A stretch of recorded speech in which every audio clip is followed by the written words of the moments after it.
makers of Campbell Soups present The Campbell Playhouse. Orson Welles, producer.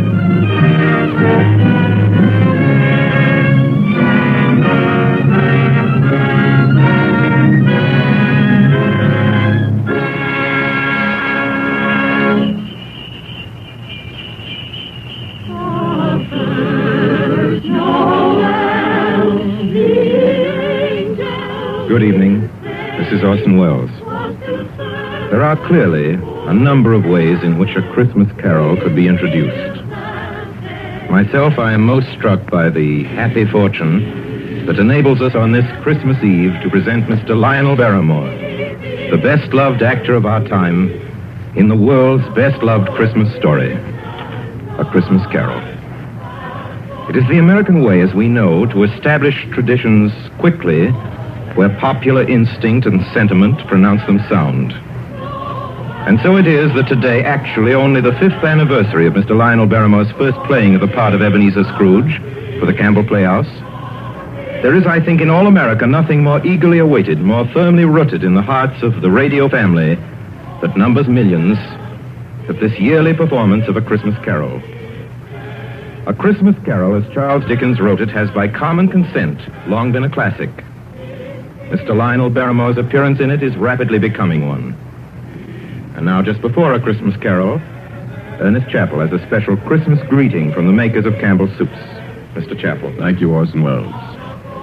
As the old year draws toward its close, we of Campbell's feel a bond of warmth and gratitude toward each of you, our friends. For you see, in homes everywhere throughout the land, Campbell Soups have been welcomed. Day by day and week by week, you have placed confidence in us and in the foods we make. And there isn't anything we appreciate more deeply than the fact that so many of you have elected to let Campbell's make your soups for you. And so when Christmas comes, we look about to find some way to show our appreciation, some Christmas present by which to say thank you. The gift we chose 5 Christmases ago and have chosen each year since has become a part of Christmas to many and many a family.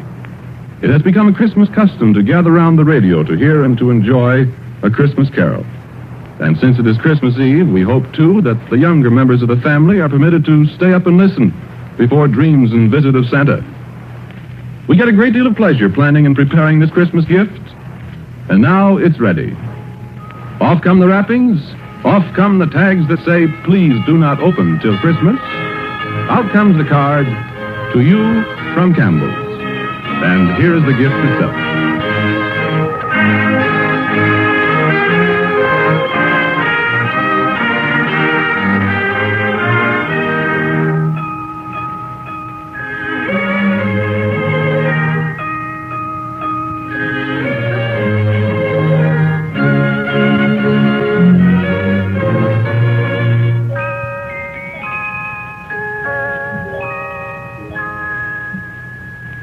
Marley was dead to begin with. There's no doubt whatever about that. The register of his burial was signed by the clergyman, the clerk, the undertaker, and the chief mourner. Scrooge signed it. And Scrooge's name was good upon change for anything he chose to put his hand to. Old Marley was as dead as a doornail. Scrooge knew he was dead? Of course he did. Scrooge and Marley were partners for I don't know how many years. Oh, but he was a tight-fisted hand at the grindstone, was Scrooge. A squeezing, wrenching, grasping, scraping, clutching, covetous old sinner.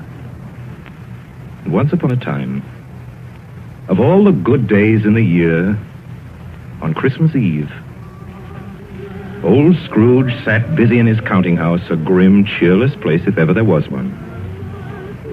The door of Scrooge's counting house was open, that he might keep his eye upon his clerk, Bob Cratchit, who in a cold and dismal little cell beyond worked at his ledgers. 19, 20, 21, 22.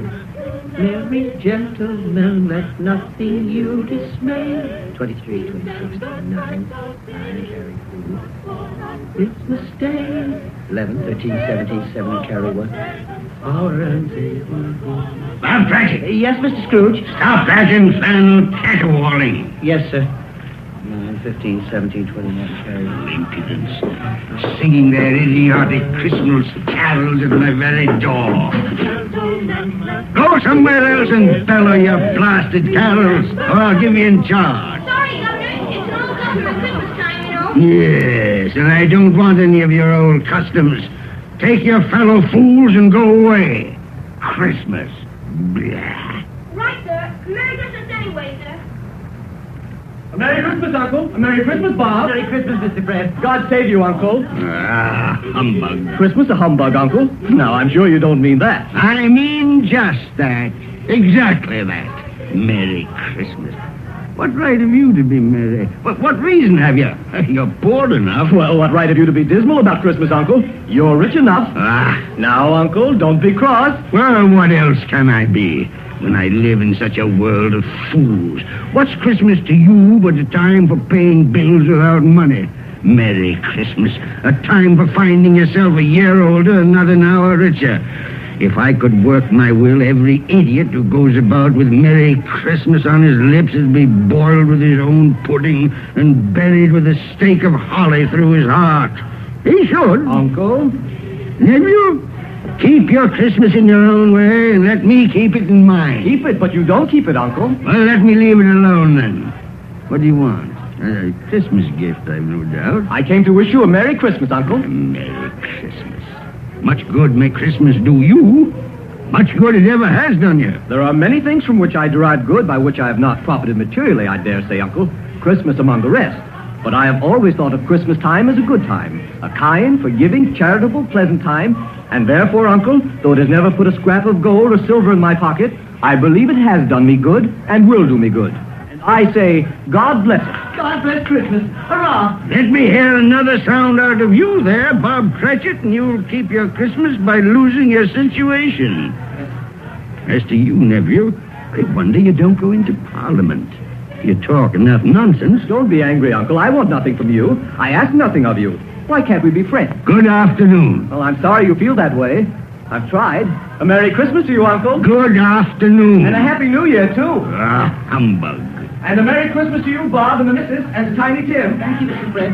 Same to you, sir. Good day, sir. Good day, Bob. Nonsense. Twaddle. Lummery. Talking of Christmas and not 2 sixpences to jingle together in his trousers pocket. You there, Bob Cratchit. Come here. What are you doing there? I was only putting a bit more coal on the fire, Mr. Scrooge. Seeing it's so cold in there, sir. Well, you put that coal back into the scuttle. A fire! A fire, indeed. I can tell you, if you use coal at that rate, you and I will soon be parting company, Bob Cratchit.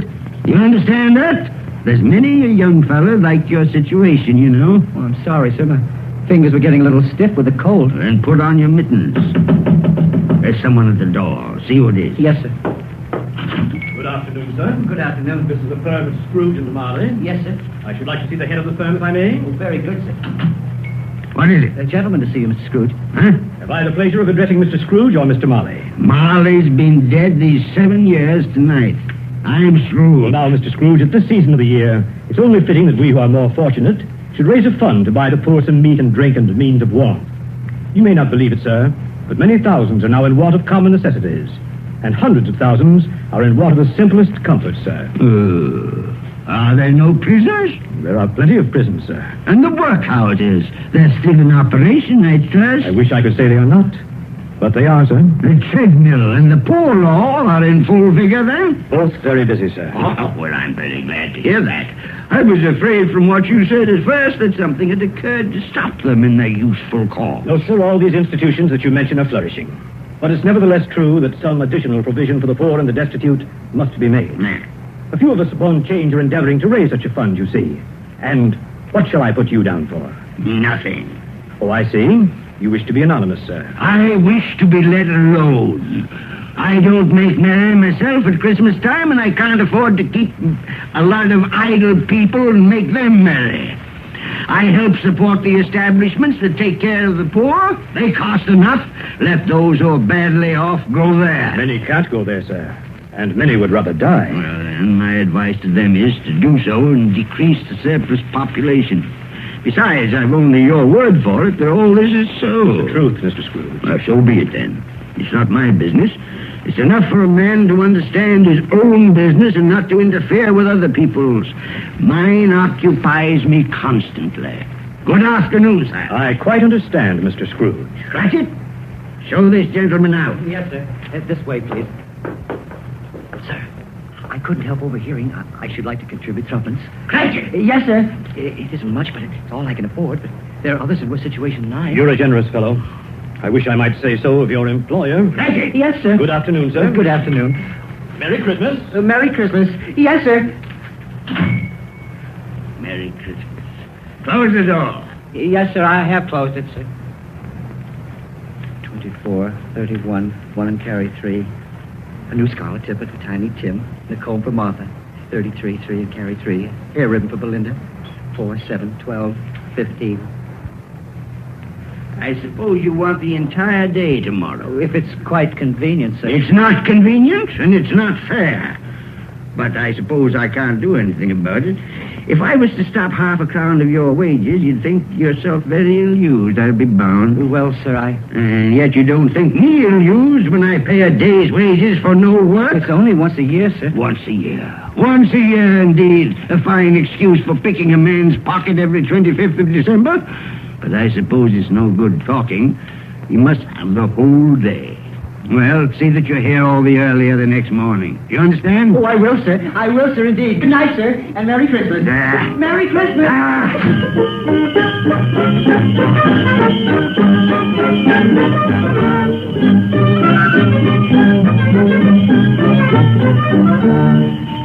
The office was closed in a twinkling, and Bob Cratchit, with the long ends of his white comforter dangling below his waist, for he boasted no greatcoat, went down a slide on Cornhill 20 times in honor of its being Christmas Eve, and then ran home to Camden Town as hard as he could pelt to play with his family at Blind Man's Buff.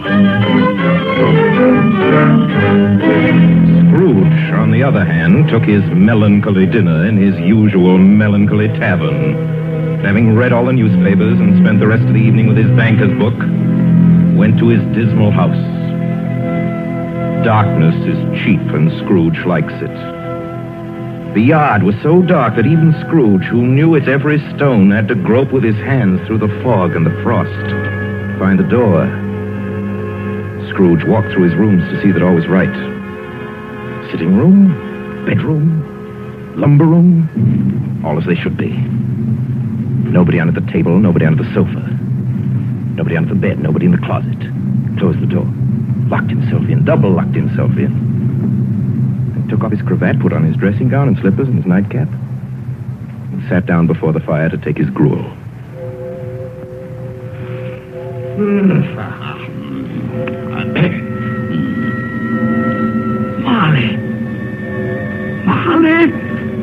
Marley! I could have sworn I saw... humbug. Marley's been dead these 7 years. Humbug. It's all humbug. What I need is a good night. What's that? Someone's in the pine cellar. But the door's locked and double locked. It's coming. It's coming closer. Outside my door. I won't believe it. It's humbug still. Ebenezer Scrooge. Ebenezer Scrooge. Oh, no. What do you want with me? I want much of you, Ebenezer. Who are you? Ask me who I was. Are you very particular for a ghost? All right. Who were you then? In life, I was your partner, Jacob Marley. Jacob Marley? But you're dead. You died 7 years ago. 7 years ago this very night. You are a ghost, then? What's wrong, Ebenezer? Don't you believe in me? I do not.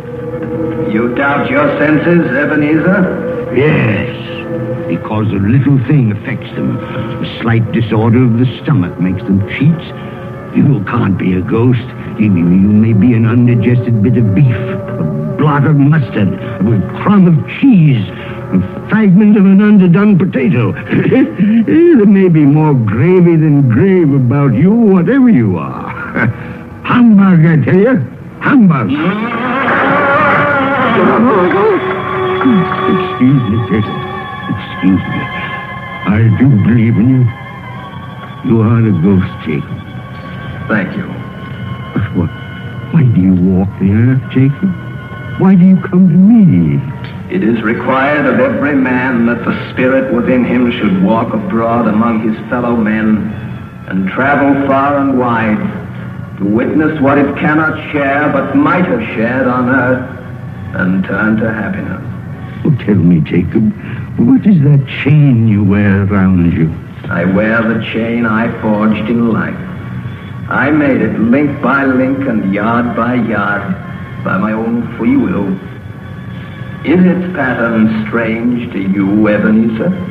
Cash boxes, keys, padlocks, ledgers, purses. Yours was as heavy and as long as this 7 years ago. And you have labored on it since, Ebenezer. Oh, Jacob, speak comfort to me. Comfort I have none to give. I cannot rest, I cannot stay, I cannot linger. Weary journeys lie before me. You travel fast? Yes, Ebenezer, on the wings of the wind. 7 years dead and traveling all the time? 7 years, Ebenezer. 7 years of remorse. Ebenezer, do you know that no space of regret can make amends for one life's opportunities misused? But you were always a good man of business, Jacob. Business? Mankind was my business. Charity, mercy, benevolence, they were all my business. The dealings of my trade were but a drop of water in the comprehensive ocean of my business. Oh, Jacob, don't take on so. Jacob. Listen to me, Ebenezer. I listen to you, Jacob. Go on, Jacob, speak to me. But don't be so flowery. Ebenezer, I am here to warn you that you have yet a chance and hope of escaping my fate. Do you hear that, Ebenezer? Yes, Jacob. You always were a good friend to me, Jacob. Thank you, Jacob. But go on. Go on. Go on. How shall I escape? Oh, I'm afraid, Jacob. You will be haunted by three spirits. Is that the only chance and hope, Jacob? It is your only chance and hope. Then I think I'd rather not. Without their visit, you cannot hope to shun the path I tread. Expect the first tomorrow, when the bell tolls 1. Couldn't I take them all at once and have it over, Jacob? Ebenezer, look that for your own sake you remember what has passed between us. And remember, when the bell tolls 1, look for the first spirit. Marley. Jacob Marley.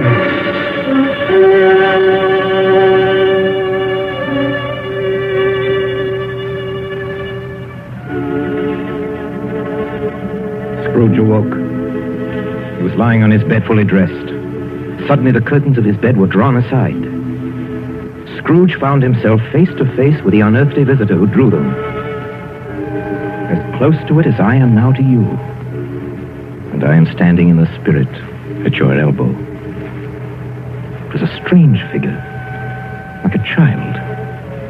Yet not so like a child as like an old man.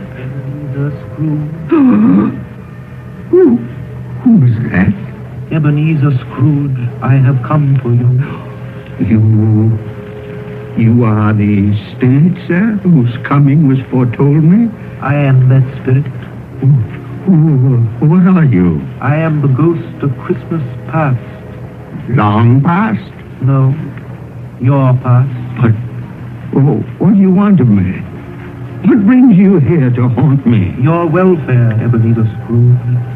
Rise and walk with me. Oh, no, not out of the window. I can't do that. I'll fall down. I'm not a spirit. I'm mortal. I'll fall. Bear but a touch of my hand upon your heart, and you shall be upheld in more than this. Come, follow me.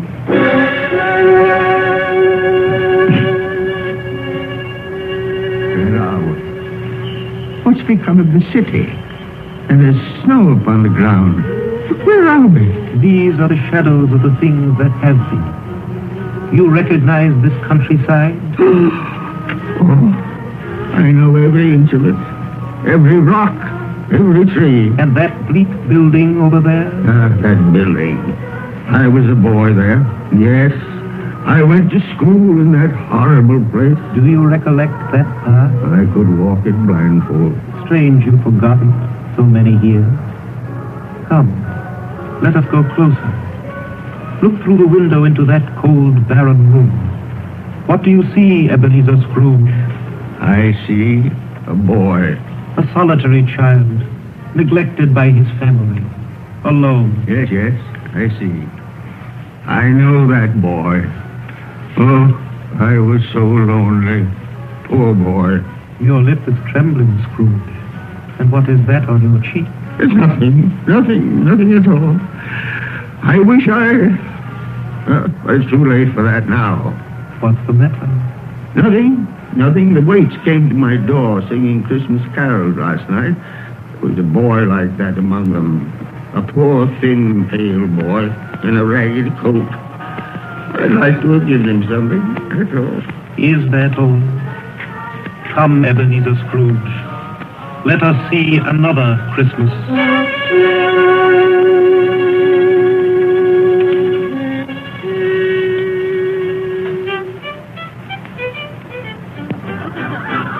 Do you know this place, Ebenezer Scrooge? Know it? Why, this is the counting house where I was apprenticed. Listen. Choose your partners.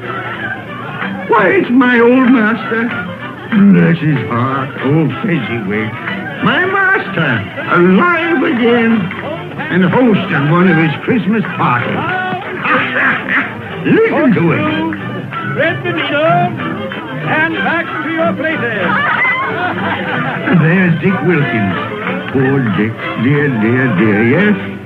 And look, there's Mrs. Fezziwig herself, looking younger than any of them. And the tables all loaded with roast and cider and mince pie and beer.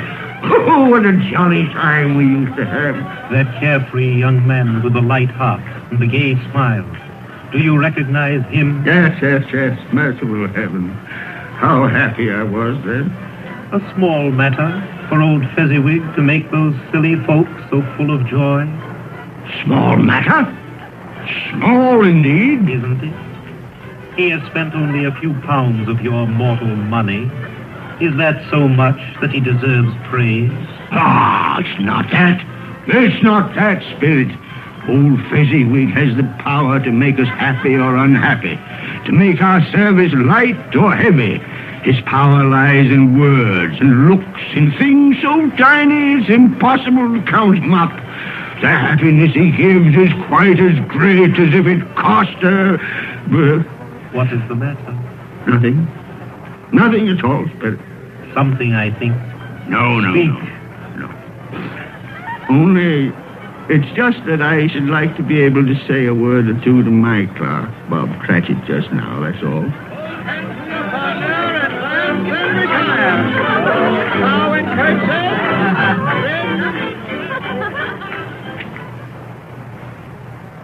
My time grows short, and we have yet another journey to make. Where now? Come. This is our last visit to the past, Ebenezer. Here, in this little room, with a fair young girl by your side. Do you recognize yourself, Ebenezer? Oh, no. Spare me this. You're older now, a man in the prime of life. Your face has begun to wear the signs of care and avarice. Your eyes are greedy, the eager, restless eyes of a miser. No, please. She knows it, too, that girl by your side. There are tears in her eyes. It matters little, Ebenezer, to you. Very little. I know that. Belle, have I changed towards you? When we were engaged, we were both poor. Was it better then? Better to be poor? Better at least to be happy. You're changed. You were another man then. I was a boy. Do you blame me because I've grown wiser? Have I ever tried to break our engagement? In words, no. Never. In what, then? In a changed nature. In an altered spirit. In everything that made my love of any value in your sight. Shall I release you from your promise? Belle. Oh, at first it may cause you pain to lose me. A very brief pain. But soon it will be dim, like a half-remembered dream, an unprofitable dream, and you will be glad to be awake from such a dream. May you be happy in the life you have chosen, Ebenezer, for the love of him you once were. Spirit, it's enough. Show me no more. Take me home. These were shadows of the things that have been. That they are what they are. Do not blame me. No more. No more. One shadow more. Come. Do you see this man, Ebenezer Scrooge? This man might have been you, and the woman beside him your wife. And that girl might have been your daughter, Ebenezer Scrooge. She might have called you father. She might have been a springtime in the haggard winter of your life. Please let me go. Show me no more. Listen now, while they speak, Ebenezer. Well, I saw an old friend of yours today. Who was it? Yes. How can I? Oh, I know. Mr. Scrooge. Mr. Scrooge it was. I passed his office window. It wasn't shuttered, and there was a candle inside, so I couldn't help seeing him. His partner, Marley, lies at the point of death, I hear. And there Scrooge sat all alone. Quite alone in the world, I do believe. Spirit, I can bear no more. Leave me. Hold me no more. Take me back. Take me back.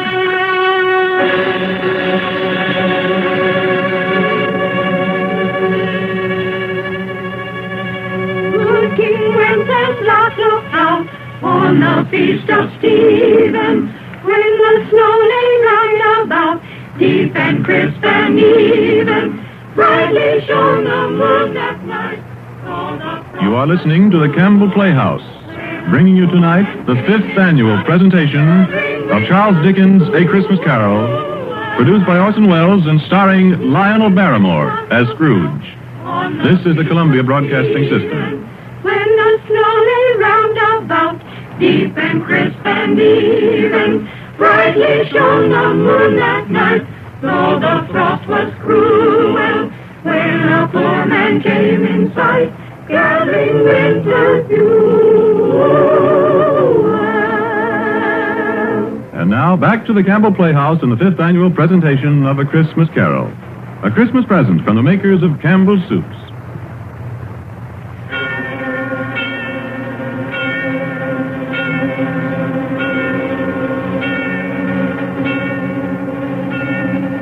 On the stroke of one, Scrooge awakened suddenly and sat him bolt upright in his own bed.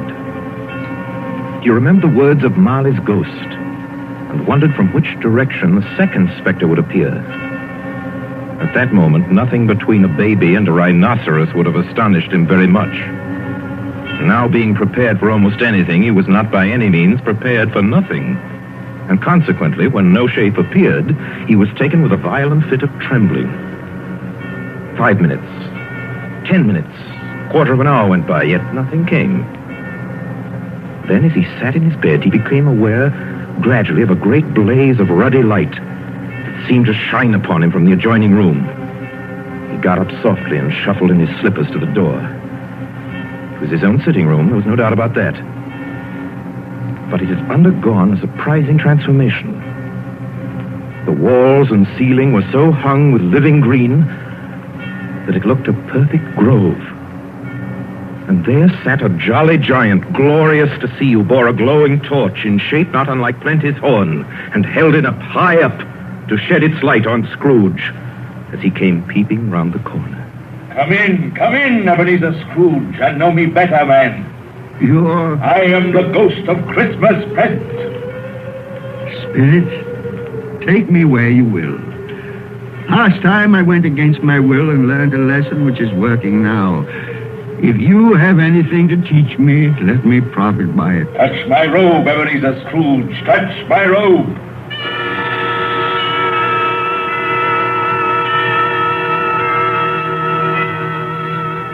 Where have you brought me, Spirit? To an humble dwelling in an humble street. It's miserable enough. Yet there is happiness there. Who are these people? Who's that woman? And the children? These are the family of your clerk, Bob Cratchit. See his wife, dressed in a twice-turned gown, but brave in ribbons, laying the table for their Christmas dinner. And there, assisting her, is her daughter, Belinda. And the young man with the fork in the stuffing, that's Master Peter Cratchit. And the two little Cratchits. Listen, Scrooge, and watch. Here's Martha, Mother. Quiet, children, quiet. Now sit you down before the fire, Martha, and have a warm, Lord bless you. Where's Father? He's been to church with Tiny Tim. They'll be along directly. How is Tiny Tim, Mother? Any better at all? Sometimes I think he is. And sometimes I think, oh, dear God, if anything should happen to Tiny Tim. Oh, Mother, you mustn't even think of such a thing. Everybody. Martha, welcome, my dear. Oh, Merry Christmas, Father, and Tim. Merry Christmas, Martha. Oh, Tim, you darling. Oh, Father, I'm so glad to be home. And we're glad to have you, Martha. And how did little Tim behave in church, Bob? As good as gold and better. I like church, Mother. Oh, they sang the nicest songs. I hope people saw me there. Saw you there? And why, Tim? Well, don't you see? Because I'm lame. And if they saw my crutch, it might be pleasant for them to remember on Christmas who it was made lame beggars walk and blind men see. Bless you, my son. Are we ready to eat, Mother? Oh, come on, children, we're all ready. Come, take your places and wait your turn. There's plenty of stuffing and dressing and plum pudding for all of you. Martha, take care of Tiny Tim and see that he eats plenty. He must get strong and well. Now sit down, everyone. Yes, come on, Tiny Tim. And now, my dears. I see a vacant seat in the poor chimney corner, and the crutch, without an owner, carefully preserved. No, kind spirit. Say he'll be spared. Say he'll live. If these shadows remain unaltered by the future, Ebenezer, the child will die. And to praise thy name. Amen.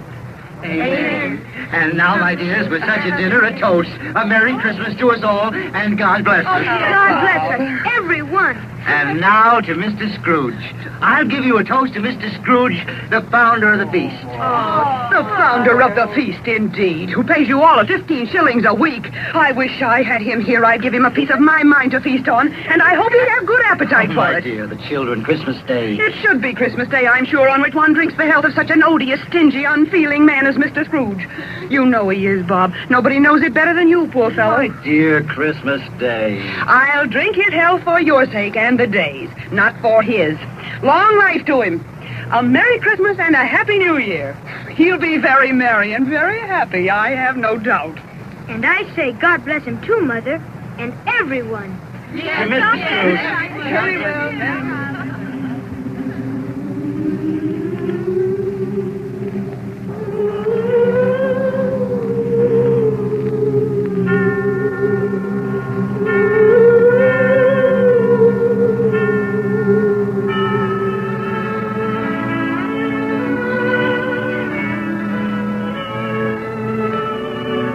There was nothing of high mark in all this.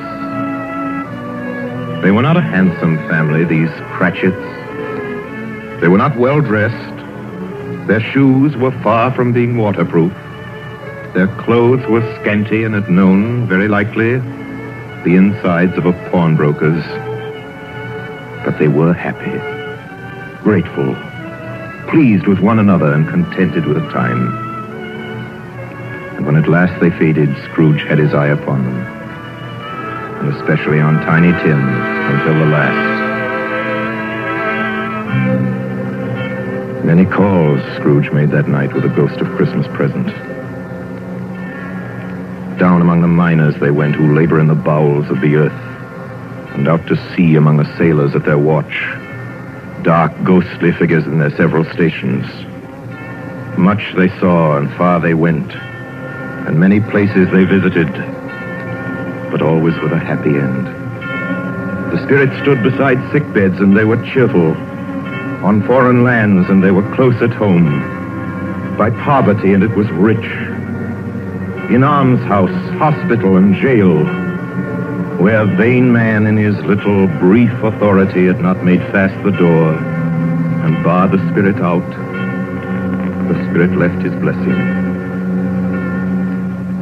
It was a long night.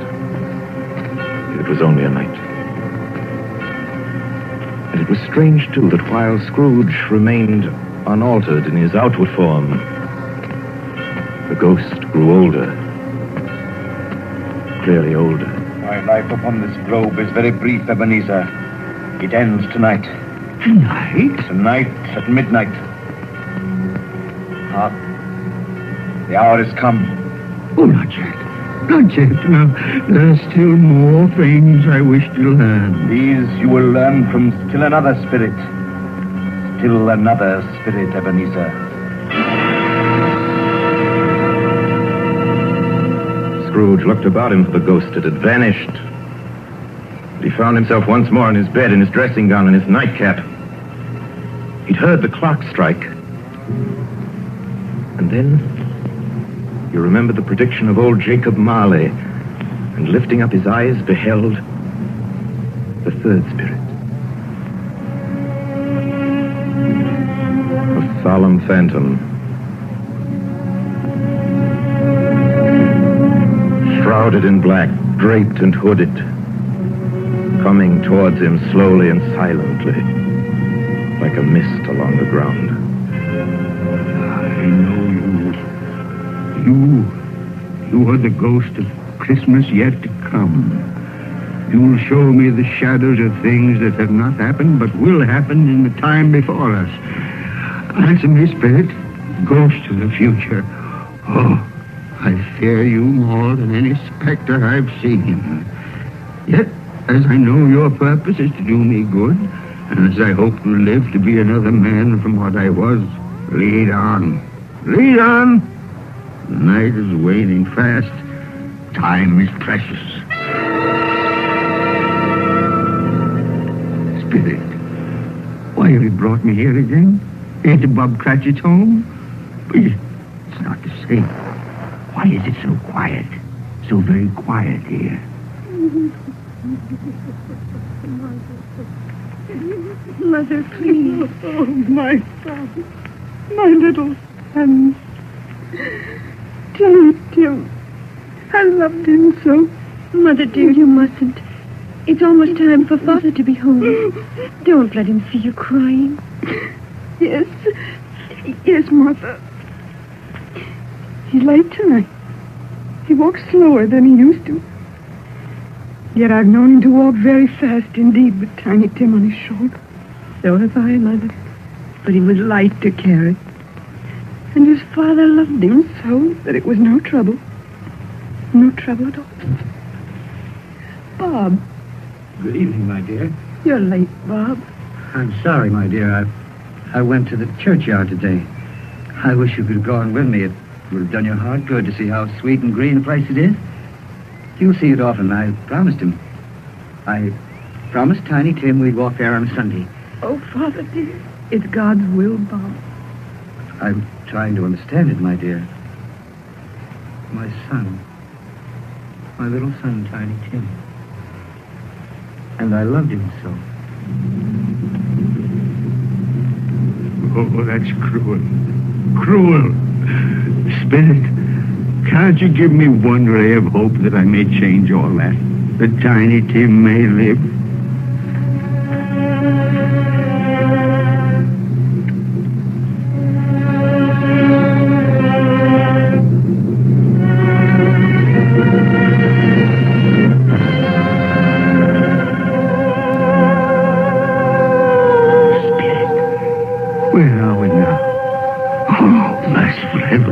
Churchyard, overrun by grass and weeds, choked with too much burying, desolate, a lonely, crumbling gravestone. Spirit, now before I draw nearer to that gravestone, answer me one question. Are these the shadows of things that will be, or are they the shadows of things that may be only? Will you not speak to me, Spirit? What is that grave to which you point? Now I see. There's writing on that stone. Name on the gravestone is Ebenezer Scrooge. Ebenezer Scrooge. Oh, Spirit. No. Spirit, hear me. I'm not the man I was. Why show me this if I'm past all hope? Tell me that I may change these dreadful shadows that have come, that you've shown me, by an altered life.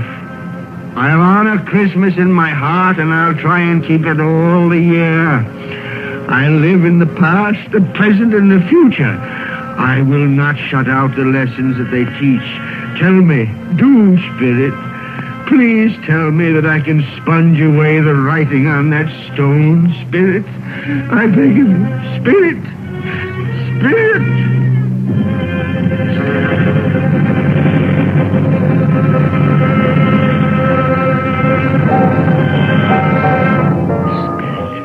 I promise on my knees. I promise.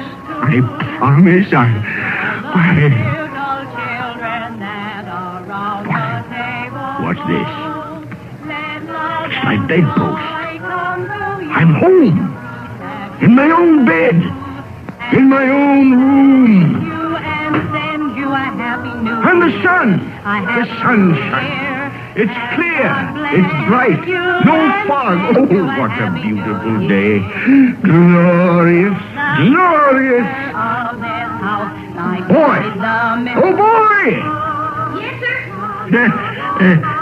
What's today? What's that, sir? What day is it, my fine fella? Today? Why, it's Christmas Day. Christmas Day! Ha ha! I haven't missed it. The spirits have done it all in one night. All in one night. Heaven be praised. How's that, sir? Listen, my lad. Do you know where the poultry is in the next street? I should say I do.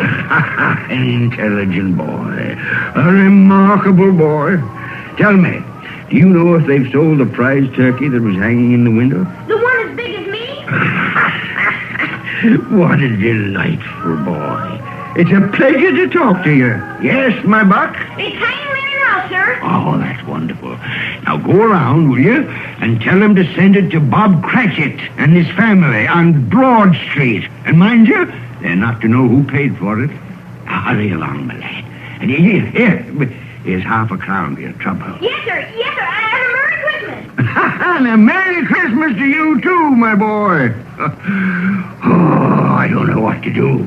I'm as light as a feather, as happy as an angel. I'm as merry as a schoolboy. A Merry Christmas. A Merry Christmas to everybody. A Happy New Year to all the world. Whoop! Whoop!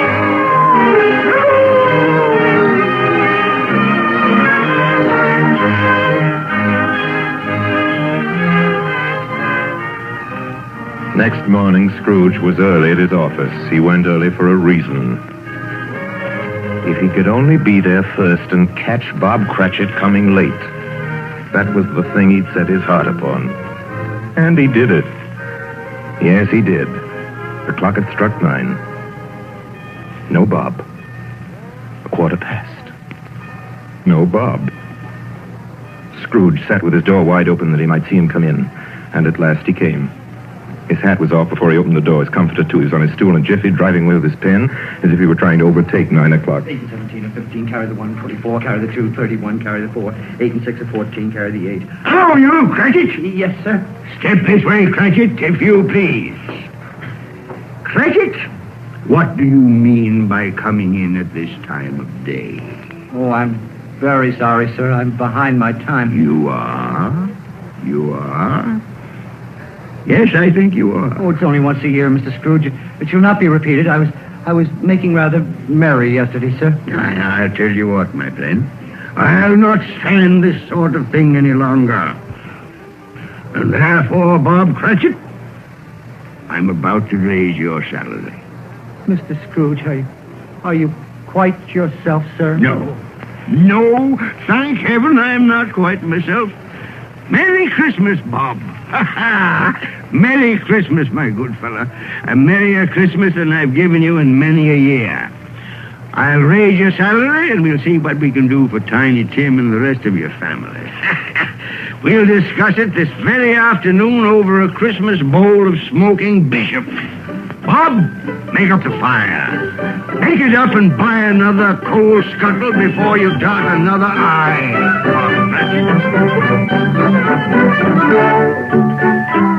Scrooge was better than his word. He did it all, and infinitely more. To Tiny Tim, who did not die, he was a second father. He became as good a friend, as good a master, and as good a man as the good old city knew, or any other good old city, town, or borough in the good old world. Some people laughed to see the alteration in him, but he let them laugh, and little heeded them. His own heart laughed, and that was quite enough for him. He had no further intercourse with spirits, but lived upon the total abstinence principle ever afterwards, and it was always said of him that he knew how to keep Christmas well, if any man alive possessed the knowledge. May that be truly said of us, all of us. And so, as Tiny Tim observed, God bless us, everyone. Joy to the world, the Lord is come. Let earth receive her King. Let every heart prepare his room.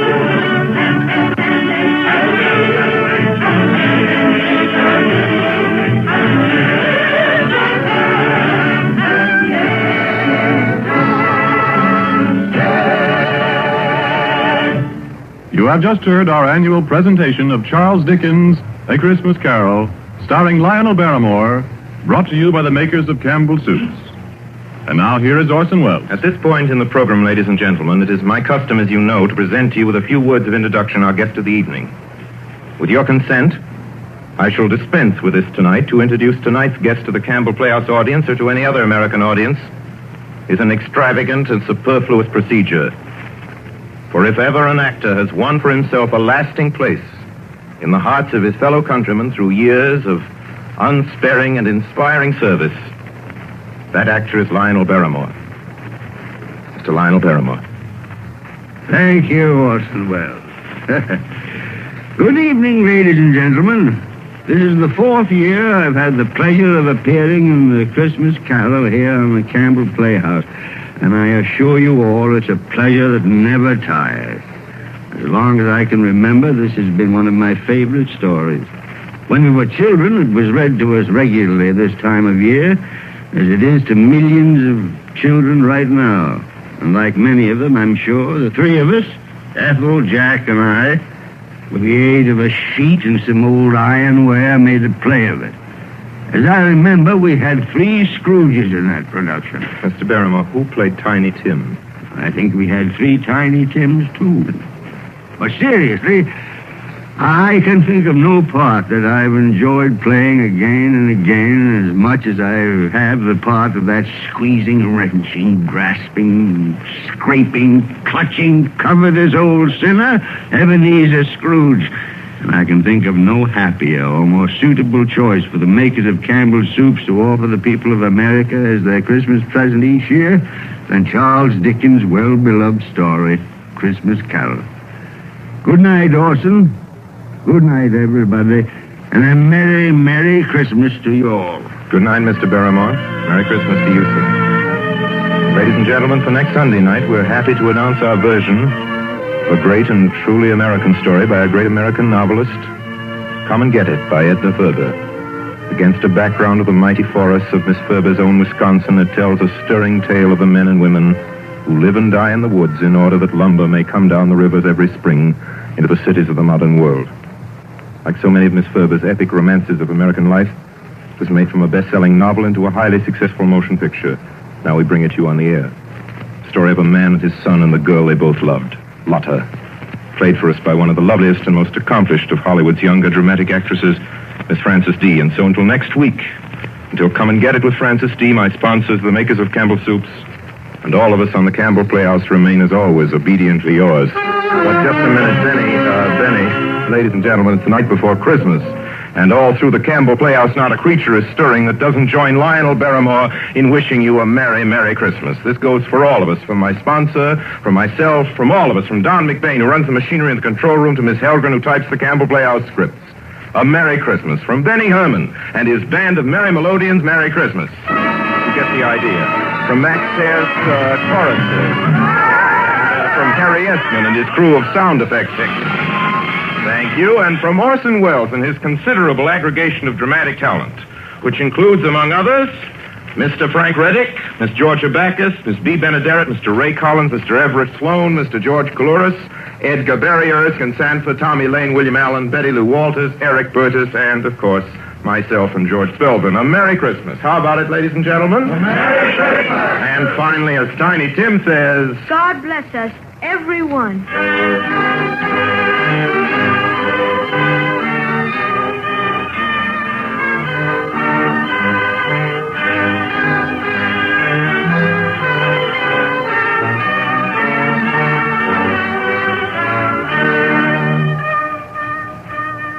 The makers of Campbell Soups join Orson Welles in inviting you to be with us in the Campbell Playhouse again next Sunday evening when we bring you Edna Ferber's Come and Get It with Miss Frances D. as our guest. Meanwhile, if you have enjoyed our 5th annual presentation of A Christmas Carol, won't you tell your grocer so this week when you order Campbell Soups? This is Ernest Chappell saying thank you and a Merry Christmas to you all.